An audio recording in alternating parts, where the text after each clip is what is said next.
Ladies and gentlemen, please welcome the Roseville Wrecking Ball. The Roseville Wrecking Ball.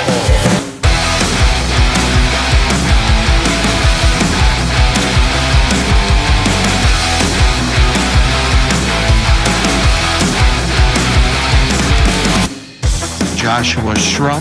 He is a very talented steward, very knowledgeable. The Roseville Wrecking Ball.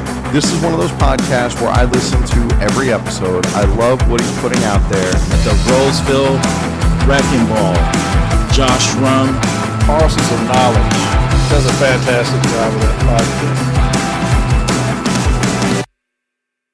The Roseville Wrecking Ball. He is an Article 8 scholar, and thank God.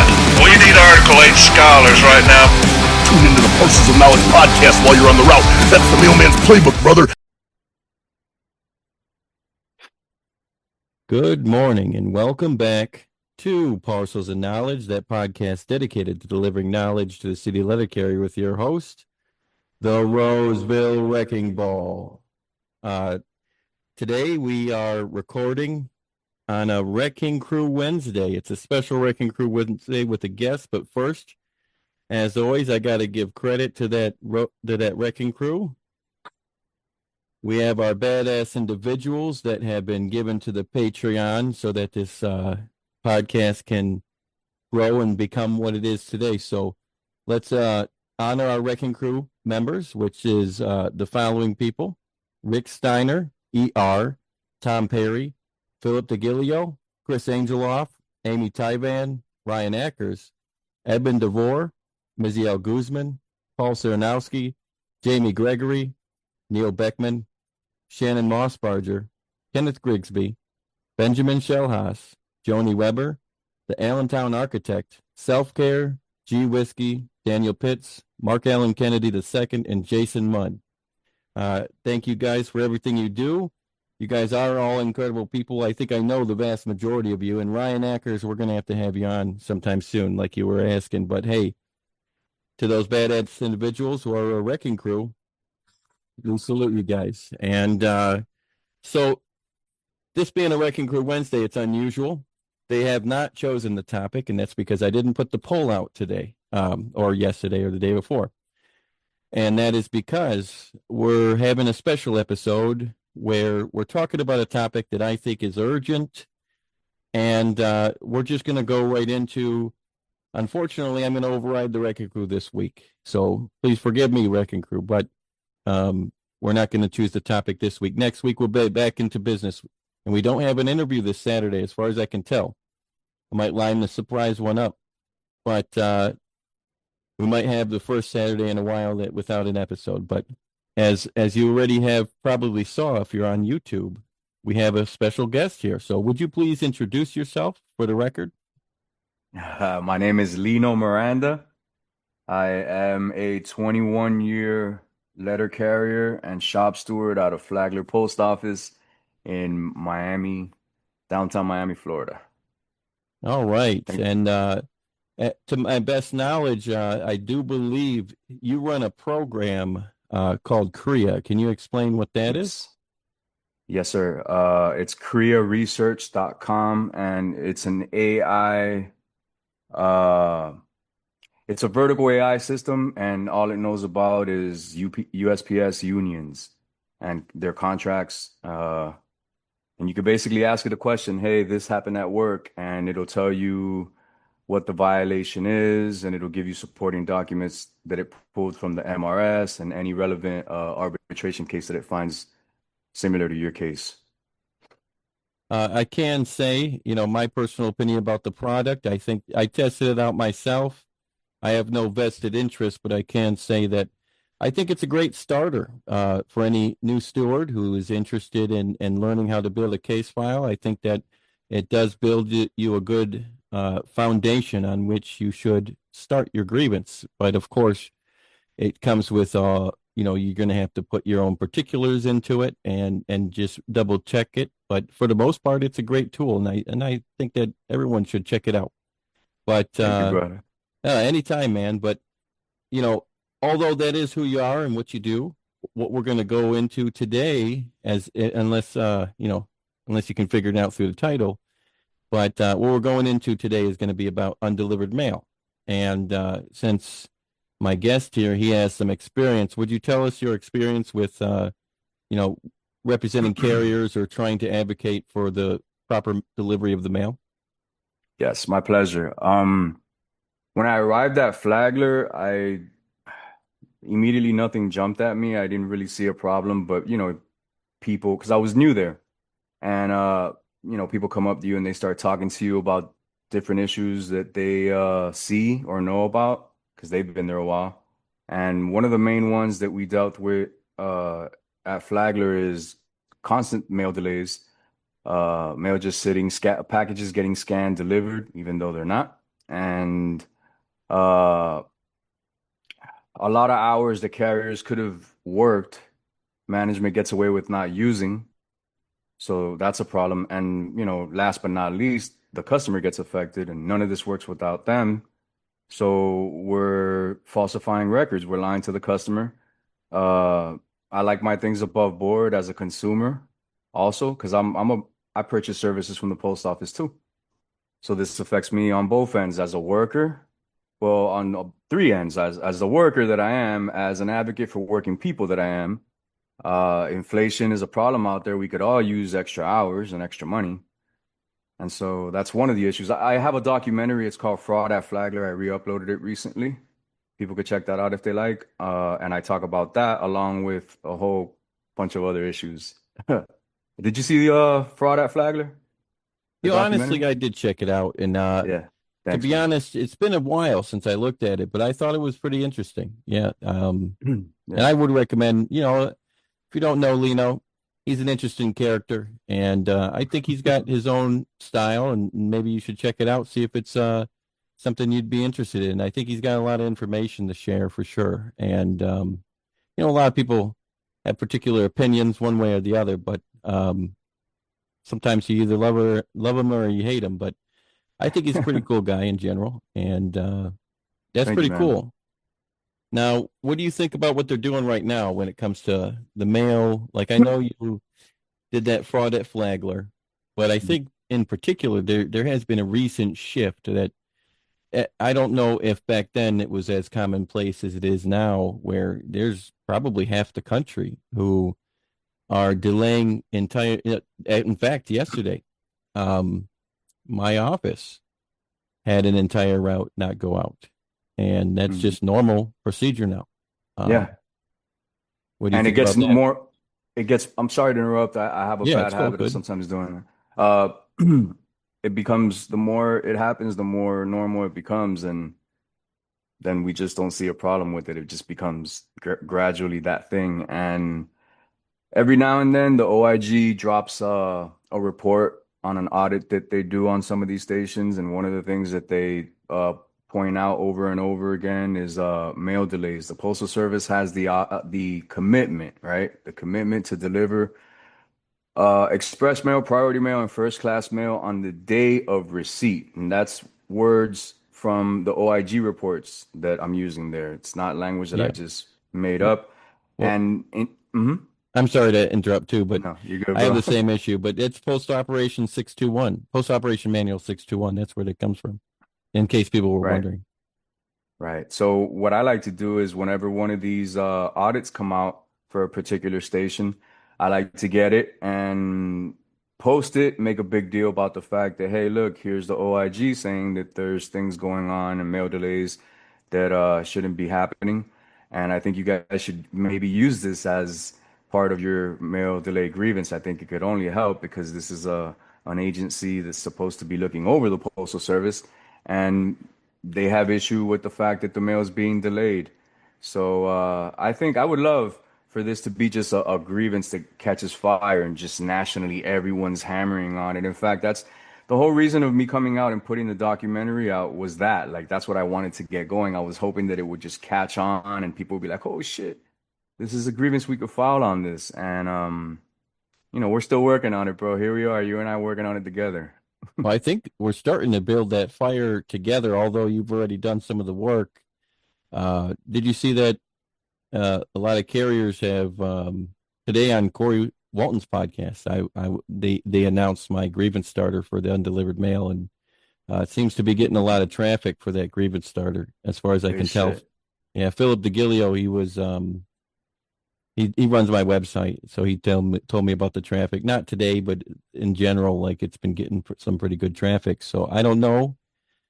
I'll keep you That's awesome. updated with what I hear Yeah, about grievances. I'm sure you'll hear some stuff too from I your love side it. of things. I Yeah. love it. That name, Philip DeGilio, I've interacted with that name. I've seen it. And man, you're working with him. That's good stuff, bro. If he's telling you that the analytics are doing good, shit, that makes me happy, brother. Yeah. And I shared your post today. Uh, and yeah, dude, I love that kind of thing. If we all start networking the way that we should and getting information out to each other, man, we could have nice things. If we don't do that, we won't be able to have nice things. Yeah, That's my opinion. absolutely. And then here's the thing. Me and you might not agree on things eye to eye. Me and Philip, there's plenty of things me and him don't agree with. But I think it's important that we work together where we do agree, and then we stay Absolutely. focused on the goal. Now, I want to actually bring to everyone's attention. I had a listener talk to me about. In fact, I can't call him a listener. He's not a listener. He's an acquaintance of mine. He's always giving me shout outs. I might as well say put his name out there. Mr. Rick Rock, one of our good friends. Yes, He that's the brother. he said, "Man, maybe you should talk to the carriers about this financial conflict, financial interest." And I wanted to tell you and the listeners my side of things, what I think is a violation, and you tell me what you think. Now, don't get me wrong. I know this is not necessarily agreeable violation. I think this is actually a violation of law, and I don't think we can prove it because I know those who have the authority to release the information, they're going to act like the information doesn't exist, and we have no Hmm. check and balance to actually correct that. But I'm going to tell you where I'm coming from here. I think that me personally, I think that this is an issue where I think the district managers or some even possibly higher, they all have that pay for performance bonus stuff, and they can tell you, "Oh, it's not a bonus, it's not a bonus," but it is a bonus, Yes, it is. and they have a vested interest in having you have a certain amount of either you call it manpower or something like that. That they don't want you using too much overtime and especially too much penalty. And I think that's where a lot of this stems from. The vast majority of the undelivered mail that's being reported to me across the country, they're telling us that a lot of times it's the same situation as in Roseville, where um, penalty time hits, they operate within a window of operation, and at that point, we have to bring all the mail back, and that's because I think they're financially benefiting themselves um, out of this, out of the customers, uh, at the price of the customer, Yeah, and the service exactly, and now to we're the the customer. postal disservice. I think Rick Rock said that United States Postal Mhm. Disservice, but that's what we're becoming because of the fact that these people want to line their pockets. And I personally think, and I'm going to tell you why, that this is a violation of the conflict of interest laws. So I'm going to refer to a letter from Executive Vice President Donahue. This was from back in the day. He said specifically, under criminal conflict of interest law, a postal employee may not take official action in a matter in which he has a personal or imputed financial interest. An employee may not participate in any official matter that will have a direct and predictable effect on his or his spouse's financial interests. So, of course, in this case, it would be his. Um, this is a Mm. slideshow. There's another document. It's a slideshow from the United States Postal Service Law Department from 2002. It's a training document. They talk about the conflict of interest statute, 18 U.S. Code 208. And they talk about under this statute, an employee may not participate personally and substantially in any particular matter that would have a direct and predictable effect on his financial interests or those imputed to him. Additionally, an employee must consider whether he or she and their impartiality would be reasonably be questioned if they participated in a particular matter involving others with whom they have a certain personal or business relationship, or if their impartiality could be questioned, they should not participate in the matter unless they inform an ethics official about the matter and is authorized to proceed. In addition to these, we also have, even if it's not specifically the law, we also have the ELM we can refer to, because the ELM actually particularly forbids it. First of all, the ELM 661 talks about our oath of office, which is actually in the law. It's 39 U.S. Code 1011. And it talks about solemnly swearing to support and defend the Constitution of the United States against all enemies, foreign and domestic, and that you'll bear true faith and allegiance to the same, to the Constitution of the United States. We are an executive board branch, and basically they're sacrificing their statutory obligation to get the mail delivered in order to financially benefit. I would say that this is a conflict of their oath of office. And they also say that they will well and faithfully discharge the duties of their office. So, of course, that's not what they're doing when they're lining their own pockets for the benefit of themselves rather than the customer or the United States. Loyalty. Employees 665.11. Employees are expected to be loyal to the United States government, uphold the policies, regulations of the Postal Service. I'd say that's not loyal to the United States government to be betraying them for financial gain.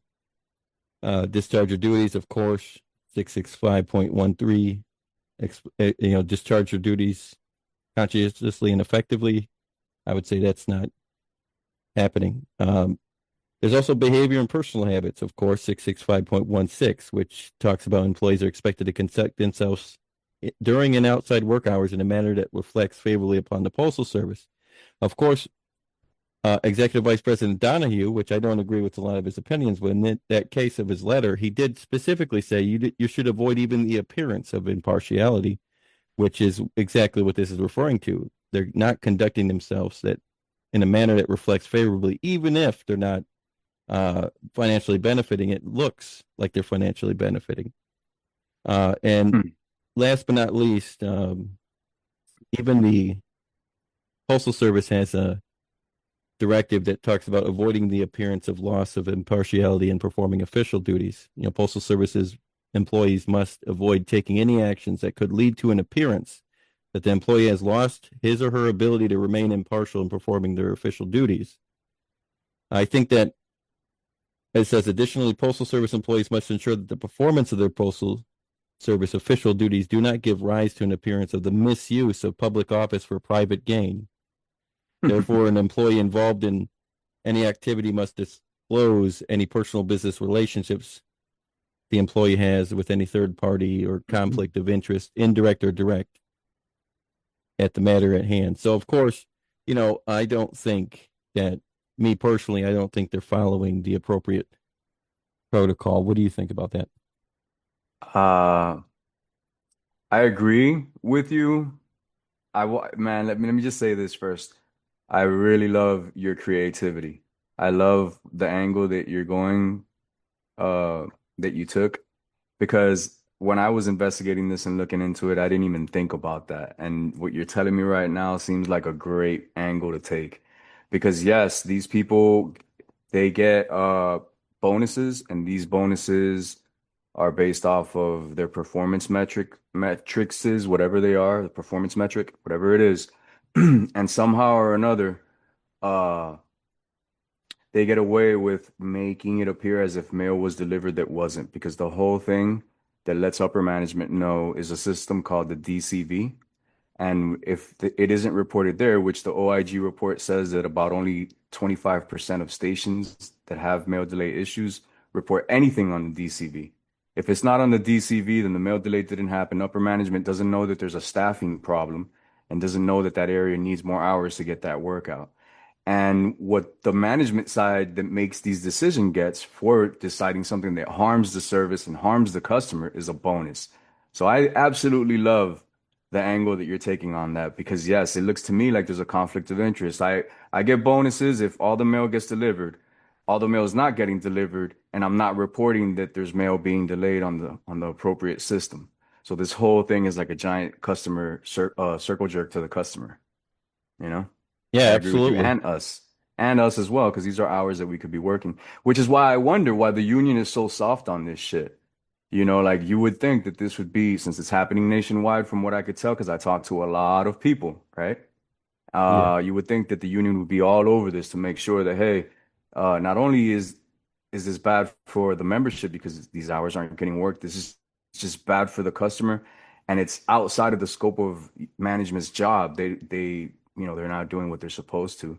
It appears as if they do, and they get their bonus. So what's that? You know, what are we doing here?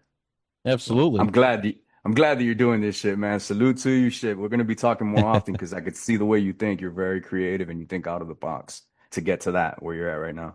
Well, I think it's important that we do, but I just want to I'm glad you mentioned the NELC's complacency on this issue, because I do want to say that for the past year, we were filing grievances that management was agreeing to at the local level. And the reason why, and I'm just going to go out there saying this now, because I don't think I've ever talked about the intricacies of what we achieved and how it and why. And I think at this point, now that the grievance is filed because they're no longer paying this remedy, I think it's okay to talk about, because I didn't want to talk about it because I didn't want them to get smart to something where Right. if I were to say it on air, that it would foil the plan. So Right. in January of 2025 was our first incident where we started to grieve this particular situation, and it only got worse from there on. And I think is especially participatory in whatever this thing is that's a conflict of financial interest. I think that what's going on is we are experiencing technical issues. There is no cause for alarm. I think the way he leads is not appropriate. And I'm not going to go too much into detail because I'm not going to be charged with anything crazy. But what I'm going to say is I think that he imposes unreasonable expectations on his staff. And I personally think, I'm not saying it's a fact, but I personally believe that it's a way to remove accountability. I think what he does is he might tell, I don't know for sure, but this is just an example of what I'm thinking of. He might tell postmasters, look, you got to get these guys off the clock by 6 p.m., which may or may not be our penalty time. You know, that's usually when it is. So they probably set the expectation, you must do this no matter what, because we don't have the volume to support any sort of non-compliance to what my instructions are. And he knows, I personally believe he knows that in order to achieve this goal, they're going to have to do something funny, either clock ring falsification or delayed mail or whatever, but he doesn't want to take accountability for it. So what he's doing is he's imposing unrealistic expectations. That way, if that gets exposed, he can lay into that person. He has plausible deniability if he Yep. if he compartmentalizes it right. Exactly. You know? So the reason why we firmly believe this is we were paying the ODL for, like my informal A, Jeff Krula, he would stipulate with management, hey, okay, this is the part that was left in the office. Management would come up with a figure. They'd say that's an hour and a half based on the pivot plan. And then Jeff Krula, he knew all the routes. So he would say, no, that's not an hour and a half. That's 2 hours. And they would come to some sort of agreement where this mail was valued at this particular amount of time based on what we know about the routes. And then we would pay the ODL that value. So let's say there was 18 hours worth of work left over. The ODL would get paid an 18-hour. It would mitigate the harm. Nice. Yeah. So Nice. we did that. Good work. 29 times within the year. And the reason why I think the way I think is one Baba Booey into our office to talk about safety, whatever. And Jeff Krula confronted him. He said, hey, are you the one authorizing all this undelivered mail? And the way he responded was basically he informed management and us that this was inappropriate, everything that was going on, that they are to get the mail delivered every day, and that we are not to be filing these grievances because it's not a grievance, and that management's not to be signing these settlements, which I know he's not allowed to tell us what to file, but that's what he's doing basically. And a matter of days, management signed another one. So it told me what I needed to know. They were signing those things so that it wouldn't be formally recognized, and because he would be upset with them when he saw the results, because he wanted to deny accountability. And that's my personal opinion. It might be above him, it might be below him. I don't care who it is. I think that's sort of the idea of what's going on. I don't know specifically the individuals that you're talking about, but I think that it's safe to say, and of course, none of this is a statement of fact. This is your opinion and mine. And, you know, there may be some speculation by us, but I get your fear, your defamation fear. I have those fears too. So we got to make sure we use the right protective language for it. But the situation that you just described sounds kind of like what I had happening in District 3. I'm out of Region 9 in ALC. The MBA there is Davidson, Eddie Cliff Davidson. When I first started filing mail delay grievances, I was citing U.S. Code 1701, Section 667.17 of the ELM even cites it, right? Yep. So I started using that, and I started getting pushback from my local saying, oh, don't use U.S. Code 1701 because then they're going to turn around and use it on us whenever a carrier delays mail. And I told them, well, it doesn't matter to me. You know, if they use it on us, if that carrier delayed mail, let them try to use it on the carrier. But right now we're in a position to use it against them. And you're telling me not to use it, but the ELM cites 1701. So I don't see what the problem is.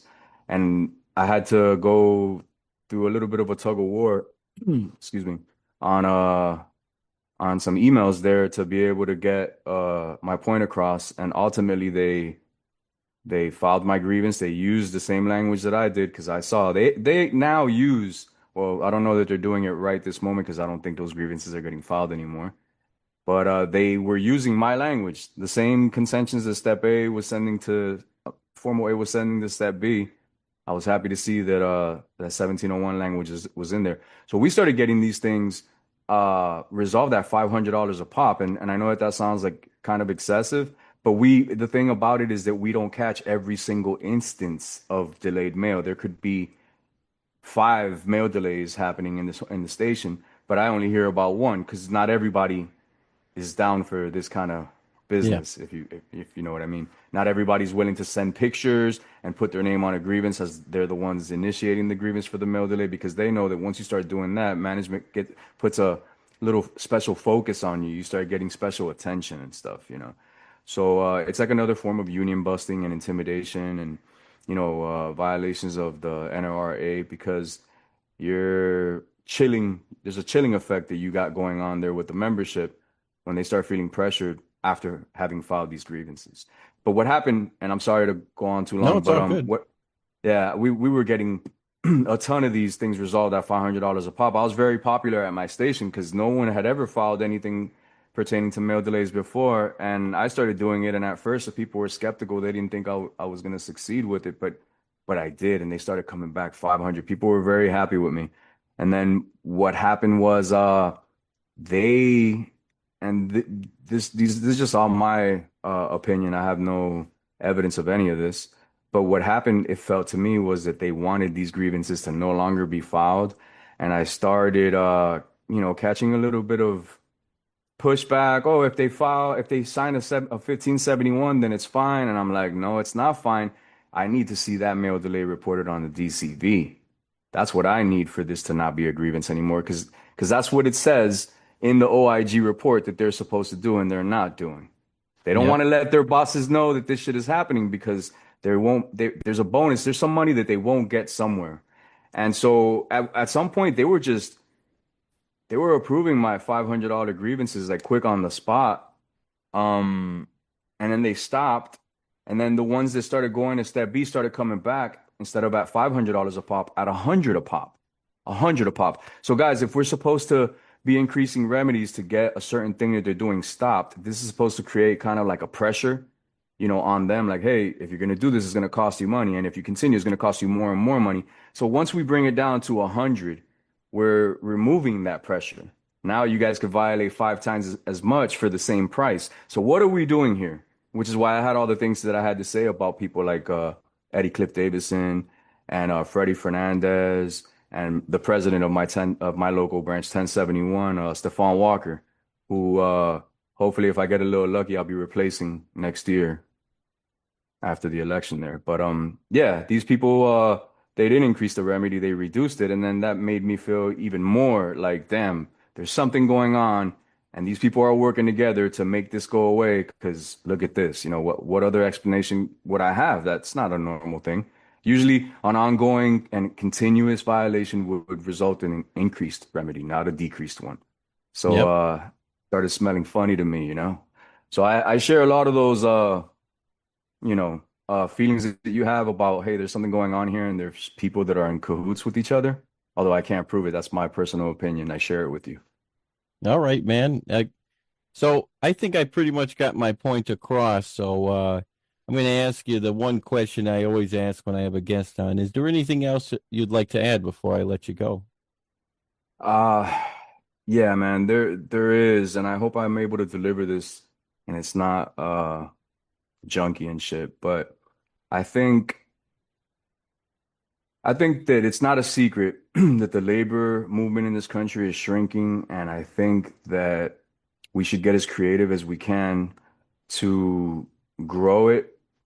And I think that the biggest problem in this thing is that there seems to be an information asymmetry going on.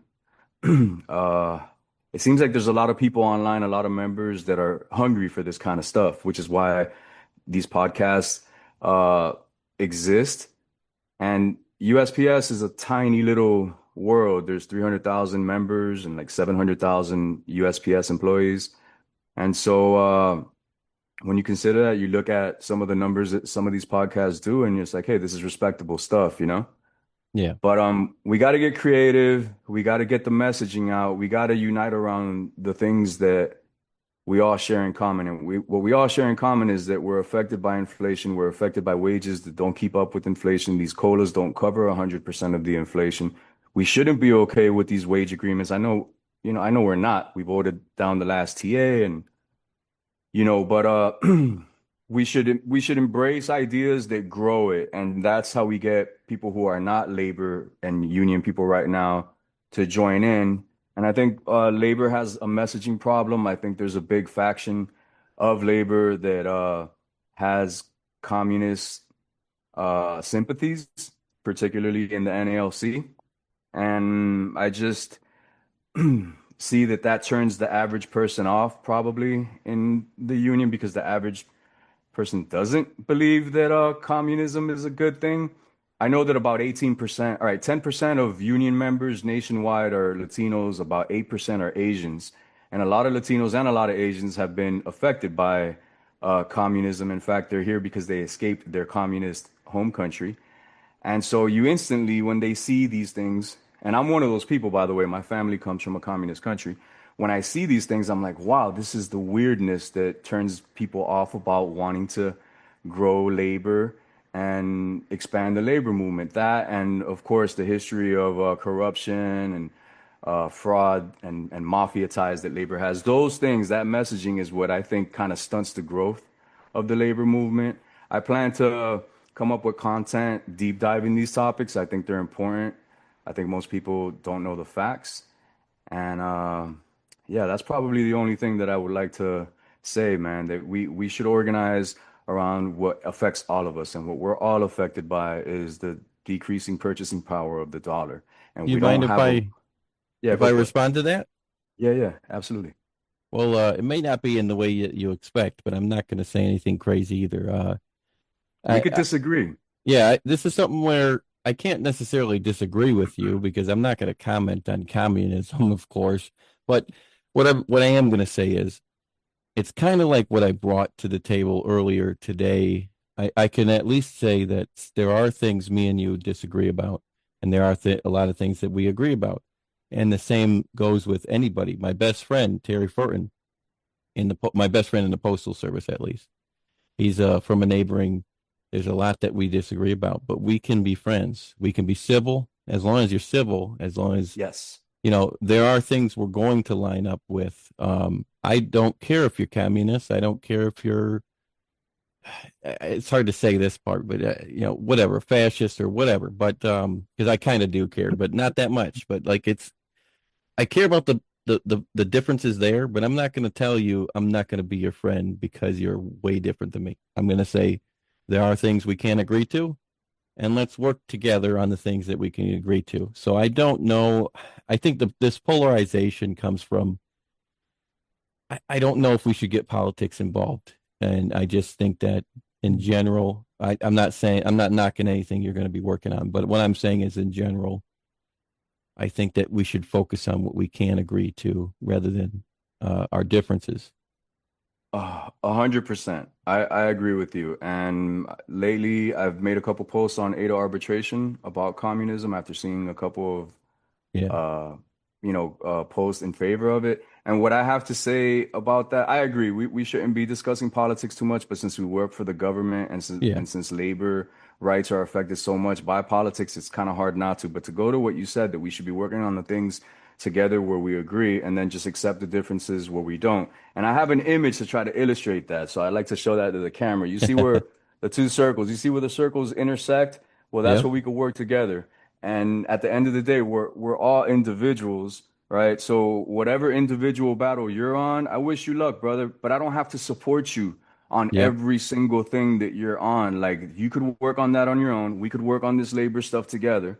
And it doesn't matter to me at that point whether you're a communist. It doesn't matter to me there. Keep that shit there. The same way that I don't care about what people do in their sex life. We could keep that exact same way, right? We shouldn't be talking about these things. But to frame it as if, oh, I don't agree with you that communism is bad. You can't be a part of the labor movement, which is a lot of the framing that these guys go with, bro. That's unacceptable. And if you're gonna go with hard framing that way, and you're gonna argue so hard in favor of communism, then I'm gonna do the same thing in favor of capitalism, because this is the reality, right? And this is the question that I ask these guys that they can't answer.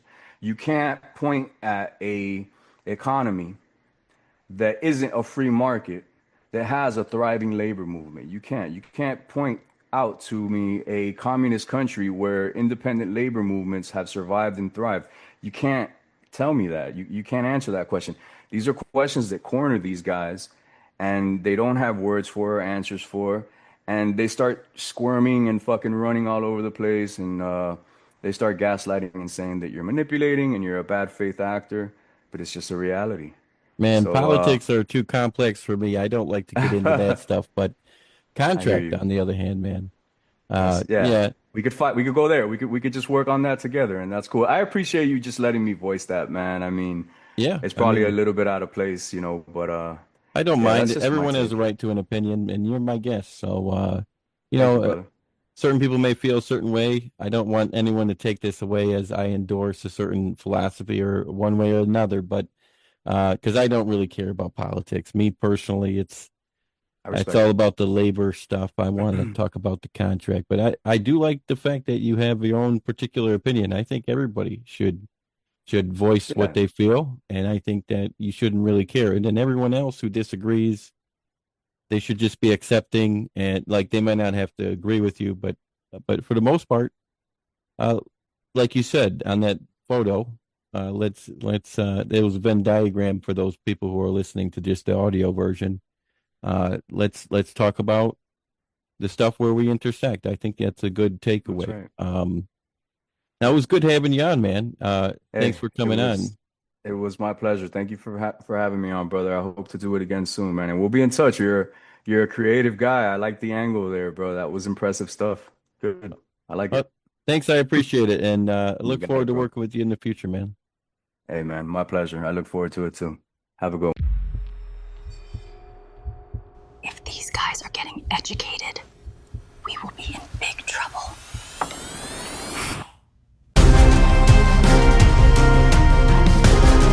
Management's been weighing you down like a bag of wet catalogs, but you don't gotta take it. You strap on the elbow of education, dig it? Ladies and gentlemen, please welcome the Roseville Wrecking Ball. The Roseville Wrecking Ball.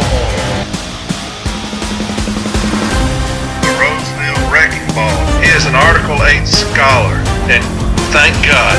We need Article 8 scholars right now. The grievous genius and the Roseville Wrecking Ball doing amazing work. Tune into the Parcels of Knowledge podcast while you're on the route. That's the mailman's playbook, brother.